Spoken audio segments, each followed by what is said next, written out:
Tere hommikust, siin Star FMi hommikuprogramm. Pille Minev ja Allan Roosileht on stuudios. Täna on 27. aprill, on reedene päev ja mina istun praktiliselt, no praegu küll seisan, aga üldiselt istun jalgrattasadulas. Jalgrattal nii tore on sõita. Tere hommikust, Eestimaa, me sõidame praegu jalgratastega Pillega. Tere hommikust, meil on tõesti väga koomiline. Me pole niimoodi enne olnudki. Istume siin oma mikrofonide taga, aga mitte istu, vaid väntame samal ajal ja meil on käimas võistlus, kumb suudab hommiku jooksul kulutada rohkem kaloreid. Ütleme 7:30 poole 10 me umbes seda treeningut teeme, meil kell 9 tulevad asjapulgad ka siia.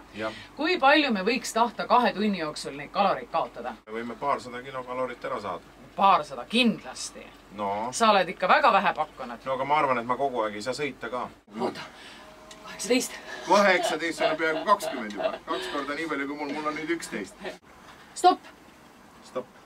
16 kilomeetrit on siin Turjal. Palju sul on kilomeetreid ees? Kas sa vaatad ka üle? Mul on kalorid. Sul on kalorid. Saan panna, aga vaatame äkki selle täpsema asja kalorid.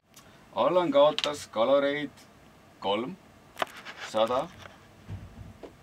33. Kaotas kaloreid natuke rohkem kui Allan.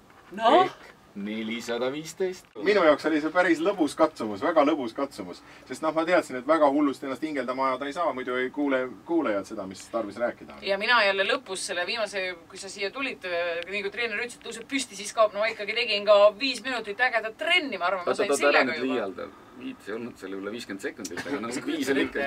Kuulge, minu meelest on reklaamipausi aeg.